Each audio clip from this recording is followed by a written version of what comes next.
अमित शाह आज हैदराबाद निकाय चुनाव के प्रचार के आखिरी दिन रोड शो करने पहुंचे। अमित शाह ने केसीआर और ओवैसी की पार्टियों में वंशवाद पर करारा प्रहार किया।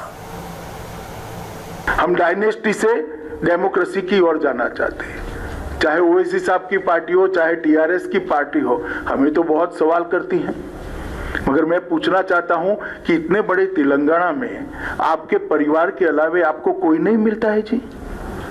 आपके बाद आपका परिवार ही क्यों आता रहता है और किसी में टैलेंट ही नहीं है? हम डायनेस्टी से डेमोक्रेसी की ओर देश के लोकतंत्र को ले जाना चाहते हैं, हैदराबाद और तेलंगाना को ले जाना, भ्रष्टाचार से पारदर्शिता की ओर ले जाना चाहते हैं। भ्रष्टाचार सारी सीमाएं लांघ गया।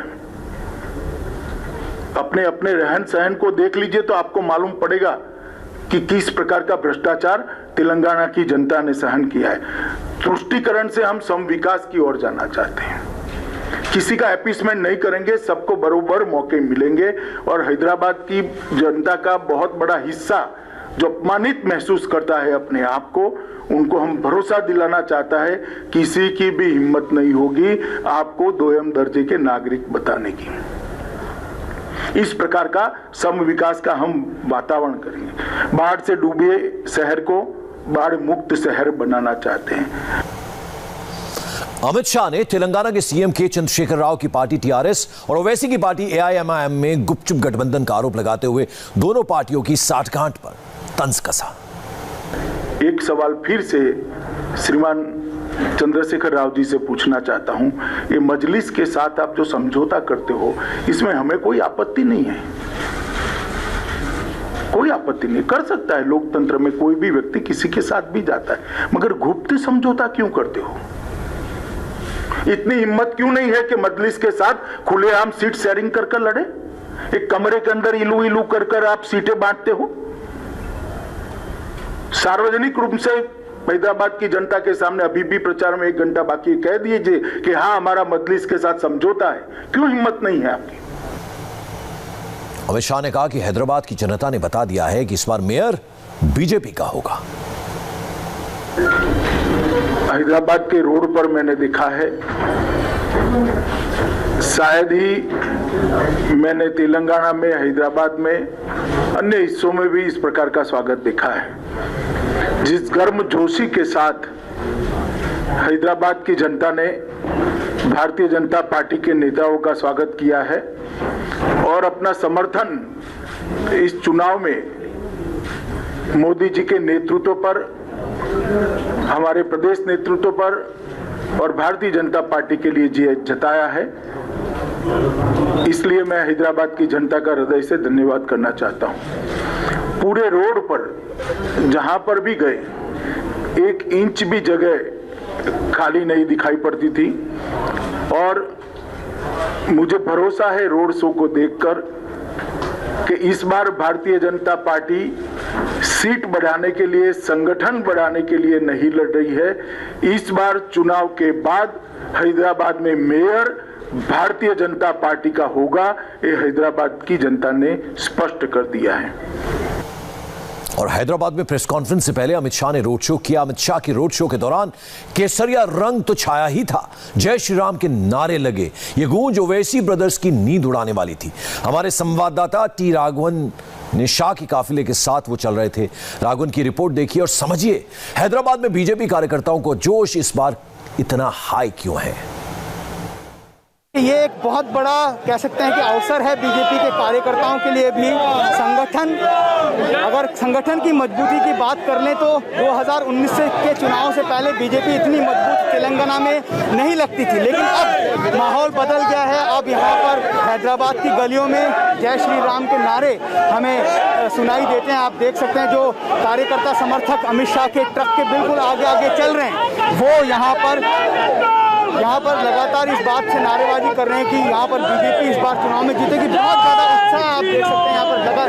जिस पुष्प वर्षा की बात आप कर रहे थे, हमारे कैमरों पर भी वो पुष्प वर्षा अब हमें नज़र आने लगी है। और किस तरह की भीड़ अगर हम आपको एक बार फिर दिखाना चाहें तो आप देखिए किस तरह से लोग यहाँ पर इस अमित शाह के रोड शो को देखने के लिए उमड़े हैं। तो आम लोग हैं, बीजेपी के कार्यकर्ता समर्थक नेताओं के अलावा, वो भी अब इस चीज़ को एसेस करना चाहते हैं, क्योंकि अब एक दिन का वक्त उनके पास बचा है।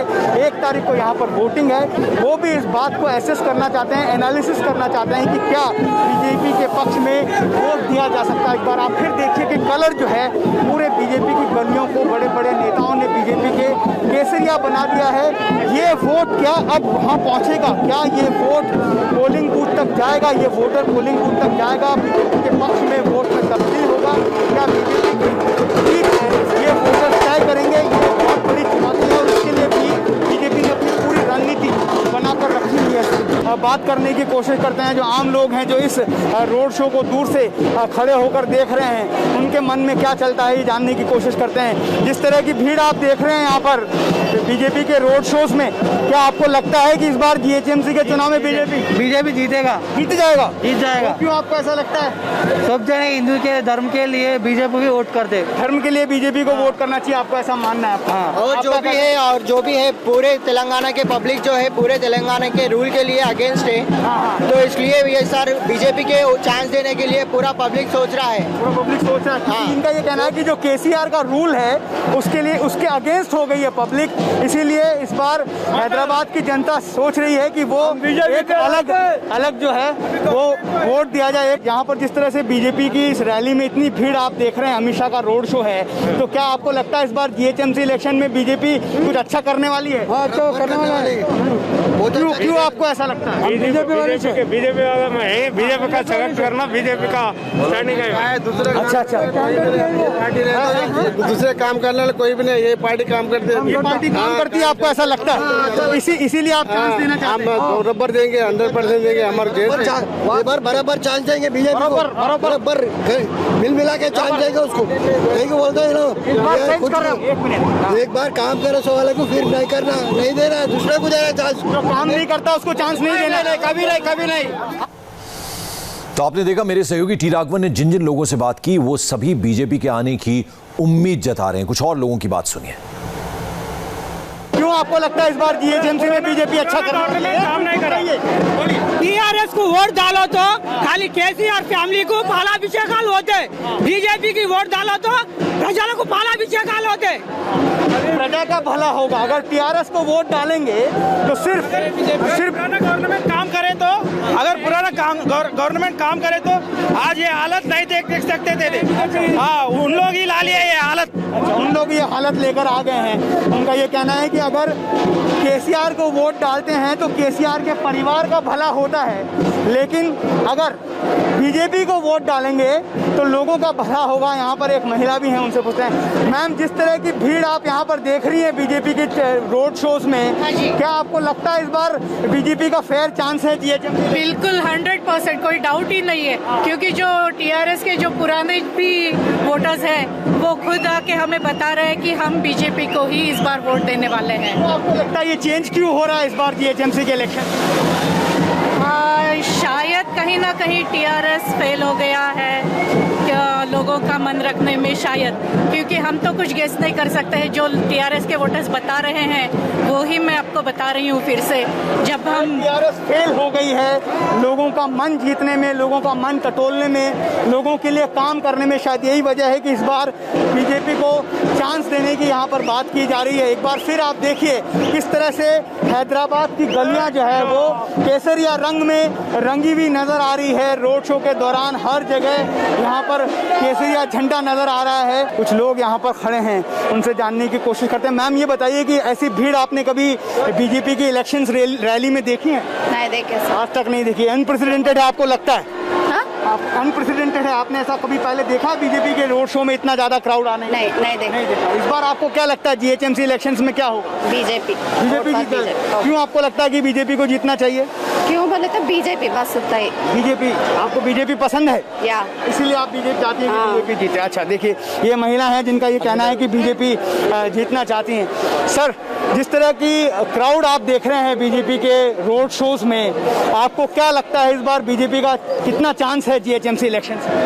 परफॉर्मेंस तो मच बेटर रहेगा। आप क्या कह रहे हैं? सीट्स तो बहुत बढ़ेंगे। सीट्स बढ़ जाएंगे आपको लगता है? क्यों आपको ऐसा लगता है कि इस बार बीजेपी को ज़्यादा यहाँ पर अट्रैक्शन मिल रहा है, हैदराबाद के लोग बीजेपी को पसंद करने लगे? नहीं, काम कुछ नहीं हुआ है। मतलब जो रूलिंग गवर्नमेंट है उसके रूलिंग गवर्नमेंट की तरफ से कोई काम नहीं हुआ। काम एग्जीक्यूशन बहुत पुअर है। एग्जीक्यूशन बहुत पुअर। मैम, आपको ऐसी भीड़ आपने कभी देखी है बीजेपी के रोड शोज में, रैलीज में से पहले? आज पहली बार देख रही हूँ and I am really very happy for that. हाँ हाँ। और आपको क्या लगता है एक चेंज जो है यहाँ पर आ सकता है अगर बीजेपी यहाँ पर पावर में आती है? हाँ, चेंज आ सकता है। सेंटर में हम लोगों ने चेंज देखा है, तो स्टेट में भी जरूर आएगा चेंज। ये देखिए, बड़ी बात मैम कह रही है कि सेंटर में जिस तरह का चेंज बीजेपी के गवर्नमेंट के आने के बाद उन्होंने देखा है, शायद यही चेंज वो हैदराबाद में भी देखना चाहते हैं। यही वजह है कि इतनी बड़ी तादाद में यहाँ पर लोग जुटे हैं। आप बताइए, जिस तरह से क्राउड सपोर्ट बीजेपी को मिल रहा है, क्या आपको लगता है जीएचएमसी इलेक्शंस में इस बार बीजेपी अच्छा कर सकती है? हाँ, जरूर जीतेगा बीजेपी। क्यों आपको ऐसा लगता है कि टीआरएस तो यहाँ पर बहुत फॉर्मिडेबल फोर्स है, बट टीआरएस से कुछ काम नहीं किया था पिछले 5 साल में, कुछ नहीं किया था टीआरएस ने। और इस बीच जिस तरह हैदराबाद की गलियां केसरिया हो गईं, उससे ओवैसी को अंदाजा हो गया है कि उनकी निजाम शाही खतरे में है। इससे ओवैसी ब्रदर्स पूरी तरह बौखला गए हैं। डेमोक्रेटिक स्ट्राइक की बात करने वाले सीनियर ओवैसी अब ये दावा कर रहे हैं कि हैदराबाद में अगर किसी का परचम लहराएगा तो सिर्फ उनका, चाहे बीजेपी किसी को भी बुला ले। ऐसा लग रहा है कि ये हैदराबाद का बल्दिया कलेक्शन नहीं है, बल्कि आप और हम मिलके अब नरेंद्र मोदी को हटाकर किसी और को प्राइम मिनिस्टर बनाने वाले हैं। पूरे आ गए। कल मैं आपके कारवान में जलसा कर रहा था, तो वहां पर जब मैंने कहा कि भाई सबको बुला लिए, एक को नहीं बुलाए, तो मजबे से एक बच्चा बोला नहीं, ट्रंप को भी बुला लेना था। बिल्कुल सही बोला बच्चा। अब खाली ट्रंप बाकी है। पूरे आ गए। देखते रहो, देखने में कोई बुरी बात नहीं है। हाँ, अगर तुम ये बोलोगे मैं काबिज हो जाऊंगा, ये नहीं हो सकता मेरे, इसकी हम इजाजत नहीं दे सकते आपको, क्योंकि हमारा मानना यह कि जो यहाँ पे आया, गंडी पेट का पानी पिया, उन्हें यहीं का ही हो जाता, उन्हें यहीं का ही हो जाता। ये हमको कोई इसमें कोई शिकायत नहीं है। मगर बोलेंगे नहीं, मैं आके गाड़ूंगा, मेरे भाई गाड़ना हमारे भी आता। और यहां आपको बता दें कि चुनाव में सबसे ज्यादा मुद्दा हैदराबाद के नाम बदलने को लेकर उछला। सीएम योगी ने जब कहा कि हैदराबाद का नाम बदलकर भाग्यनगर करेंगे, तो ओवैसी आग बबूला हो गए। ओवैसी ने कहा कि उनकी नस्लें तबाह हो जाएंगी, पर हैदराबाद का नाम नहीं बदलेगा।